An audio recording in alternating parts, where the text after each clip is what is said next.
Hello students of Standard 9.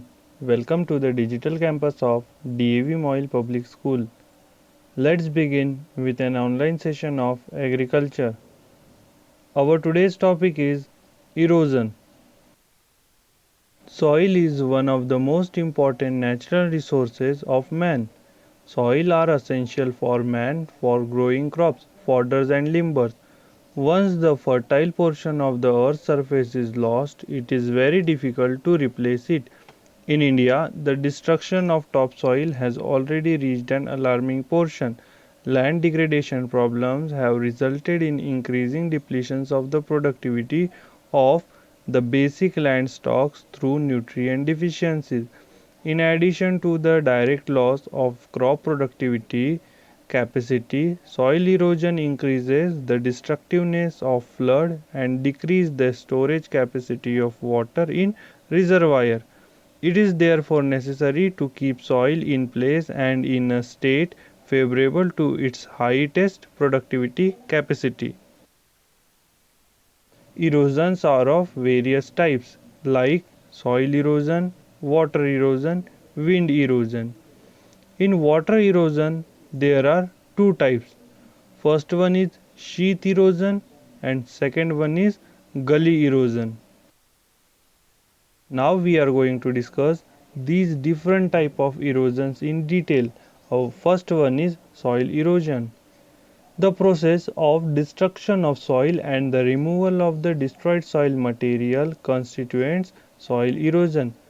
The vastly accelerated process of soil removal brought about by the human interference with the normal disequilibrium between soil building and soil removal is designated as soil erosion.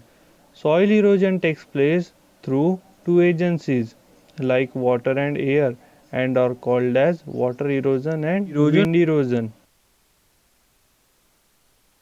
Erosion of soil by water is known as water erosion.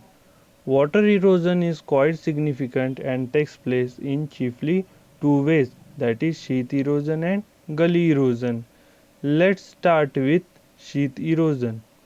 Sheath movement of water causing sheath erosion and depends on the velocity and quantity of pronounced surface runoff and the erodibility of the soil itself.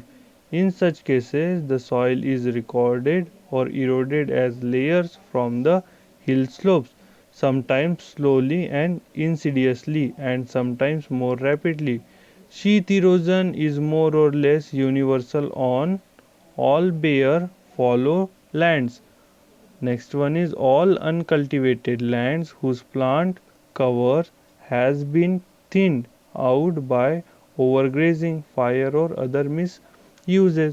And the last one is all slopes, cultivated fields and on sloping forests, scrub jungles where natural porosity of soil has been removed by the heavy grazing, felling of trees or burning etc. The particles loosened on shifted by the raindrops are carried down slope by a very thin sheet of water which moves along the surface. The impact of the raindrop increases the turbulence and transporting capacities of the unchannelized sheath wash which results in uniform skimming of the topsoil. Sheath erosion is considered as a danger. May it continues for years but may or may not leave any trace of the damage. Sheath erosion is common in the Himalayan foothills in Assam, Western Ghats and Eastern Ghats. When sheath erosion continues unchecked, the silt ladder runs off from the well-defined minute finger-shaped grooves over the entire field. Such thin channeling is known as rill erosion, which is active over wide area in Bihar, Uttar Pradesh, Madhya Pradesh, and in semi-arid areas of Maharashtra, Karnataka, Andhra Pradesh, and Tamil Nadu. Is gully erosion. On the gentle slope adequately covered by vegetation, clay soil will resist erosion to a great extent and the water forms small relatives which can then erode deeper. The rivulets in the turn results join together to form larger channels until gilling are formed gradually. Deep gullies cut into the soil and then spread and grow until all the soil is removed from the sloping ground. This phenomenon, once started and if not checked, goes on extending and ultimately the whole land is converted into a badland topographically. Gully erosion is more common in areas where the river system has cut down into elevated pleasants so that the feeders and branches carve out an interactive pattern of gullies. Apart from this, it also takes place in relatively level countries where large blocks of cultivation give rise to concentration of field runoffs.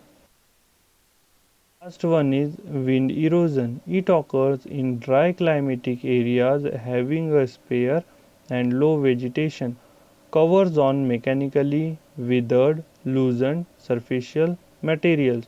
Dust storms are the principal agents of wind erosion.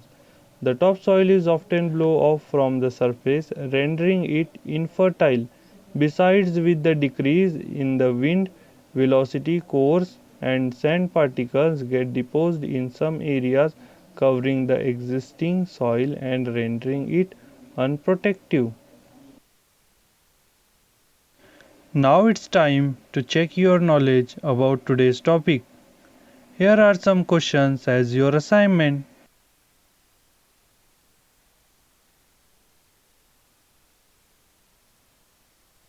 I hope you understand today's topic. We again meet with new video. Till then, stay at home, be safe, be happy.